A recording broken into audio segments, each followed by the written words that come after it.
Hey guys, I'd like to welcome you guys all back to my channel. I am in a decorating mode and I am currently finishing up my dining room, and I wanted to share with you guys a DIY reversible table mat video and blog tutorial. So I'm going to be showing this to you by video, but I will also be leaving a detailed description in the blog. So say hi to my new beta fish and let's get started. So the number one thing that you're going to need is 1 yard of 2 different fabrics. I got mine from Joann's in the house fabric, like curtains, table mats thing. It was like 40% off for each one. Instead of interface, I use a cotton batting. I got the crib size because I don't, there's only 1 yard of fabric. You don't need that many. So crib size is fine. I use threads that I already had, my fabric scissors, extra needles for if you want to hand sew, push pins of all sizes, and seam ripper for all of my mistakes, extra bobbin, and measuring tape. And then I also use my sewing machine. So for the first thing you want to do, you want to pre-wash your fabrics. That way you can see how they react to washing, because you may actually have to wash these in the long run. Then the next thing you do is you iron them. You're going to be using the iron a lot, so just keep that on there. You don't need the batting just yet, because now you need to prep the fabric. So to prep the fabric for me, after you iron them, you're going to cut your 1 yard of fabric into 4. So it's 18.5 inches by 14.5 inches, because you want to give yourself 5 inches for the inseam, and I'll explain that later. But you do that for both fabrics, and once you do that, ignore the fraying. You won't even see it when the end product is done, I guarantee it. So after you've cut out your fabrics, you want to lay your batting out, because the next step is crucial. Now we're going to be sewing this reversed so that we get cleaner edges. So the best way to do this is to not do what I just did without paying attention. You don't want to lay the fabrics to face the facing, because then when you try to pull it out, then the facing is going to be on the outside, the batting is going to be on the outside versus the inside. So what you should do is you should take both fabrics and lay a fabric on top of the batting. Then you want to lay the other fabric with its face facing that fabric. And I'll show you what I mean, like this. And after that, you just want to make sure that it's even as possible. It's not going to be perfect, because I don't really measure perfectly. But after I get the way I want it, you just take some push pins and I guess we're going to call it set your fabrics. I recommend the longer push pins. They definitely make a difference. They don't move as much. And once you've put as many as you want or are comfortable with, you just need to get your fabric scissors and you need to cut. And I don't really trace, because I just use the size of the fabric. One thing I can say is get a pair of scissors. If you're going to have scissors for fabric, use them only for fabric, because if you start using it with paper and all that other stuff, it dulls out your scissors, and so you won't get as clean of a cut on your fabric, and it doesn't look the same. So I recommend, if you're going to have a pair of fabric scissors, it's just for fabric, nothing else. Okay, just a little hint.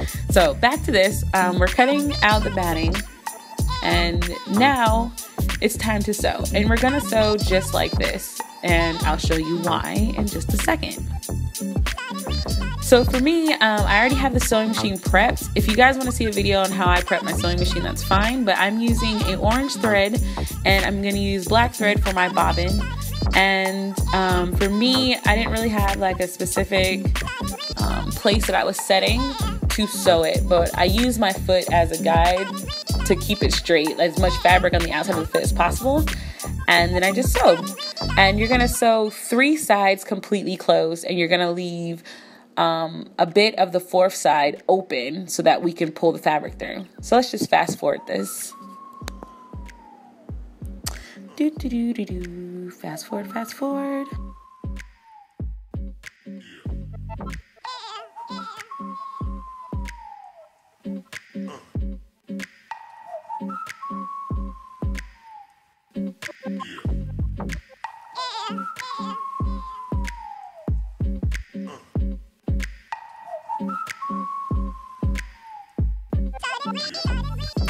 It seems to never be straight when I do it, but it's perfectly fine because I like the imperfection. It means that I did it by hand, so hey, it's cool. Okay, so once you get to the last side, don't do like I did. You want to try to leave at least like 4 inches open. Like I forgot, so that's the only bit of opening that I have. And your next step is fairly simple. You don't want, when you fold or when you reverse the fabric, you don't want that much fabric hanging because it makes your corners extremely thick, and that's actually kind of difficult to sew into without changing your needle. So unless you've got a thicker needle that you want to use, then by all means go ahead. I don't. So I'm just going to make it, I'm going to cut the extra fabric around it, and I'm going to make sure it's close to where I actually sewed. That way you get a cleaner finish, and the ends won't be so much bigger than the middle. I don't know if you like that. If you like that look, hey, go for it. But me, I'm trying to make it as clean as possible. So again, we're just gonna fast forward through this part.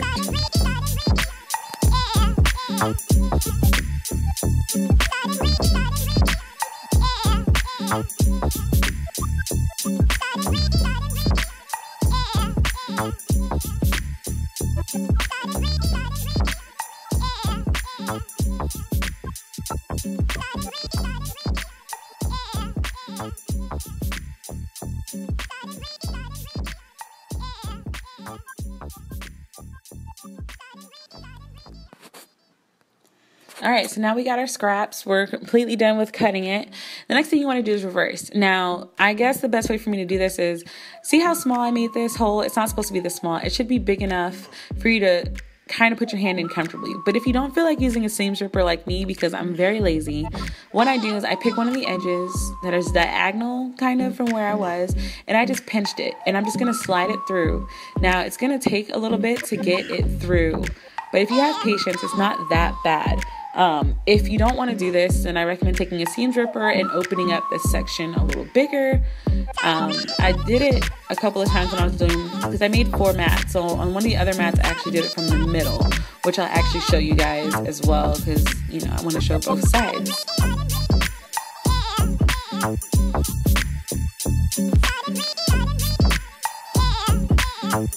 You want to make sure that your corners are sticking out as far as possible. Like I love the rounded, poofy little thing that it gets. And next, it's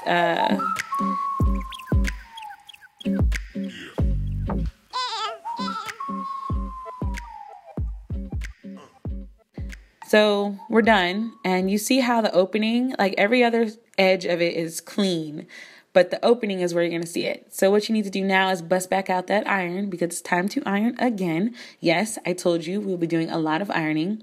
So what you're going to do is simple. You're just going to iron it out again, because pulling it through, you know, reversing it could have given you some wrinkles. It probably did. So I steam iron on the cotton setting. You don't want it to burn the fabric. So if you got a different kind of fabric, then be aware of the settings on your iron. For me, it doesn't matter because it's a house fabric. But you see the flap at the top, it's sticking out further than the rest of my fabric. And once I'm done ironing, then I'm going to fold that in, and I will show you right now.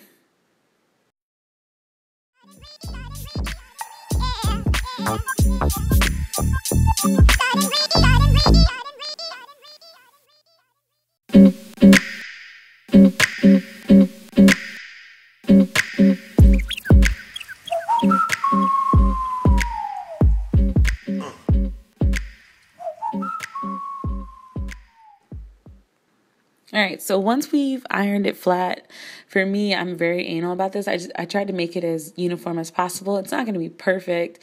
I'm not an expert, but I'm going to get it as close as I possibly can. So I do go over it a couple of times, hit the steam button a couple of times, just to make sure that it really sets it in place.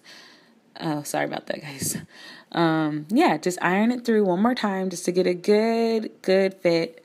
And then for me, I personally hand sewed it closed just because I was a little paranoid about it coming out and I didn't want it to show at all. So for me, I hand sewed. You don't actually have to hand sew. You can actually skip this step if you want to. This is all yours. This is your personal table mats. Do whatever you feel comfortable doing. But for me, yeah, see how clean the edges are? I thought hand sewing it would help, and on some of my table mats, as I'm looking at them, you can't even really tell where I hand sewed them unless you're looking very hard. And so, yeah, I'm just going to hand sew this really quick.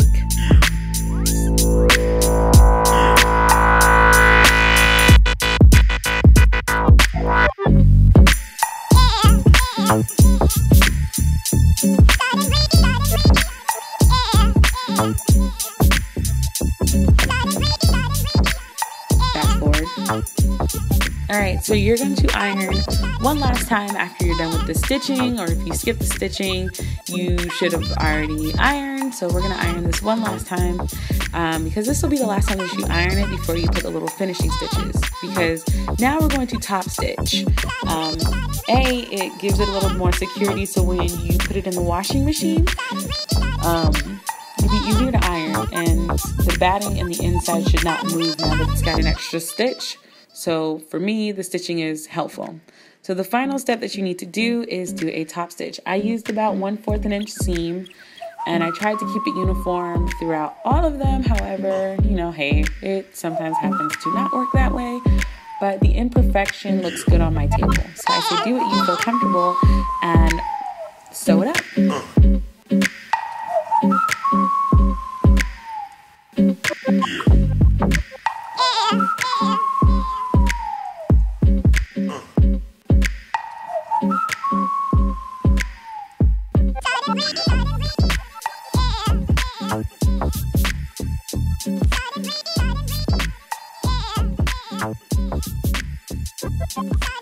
Alright guys, that's the finished product. Thank you guys so much for watching. Check the description box for my blog where you will find everything you need.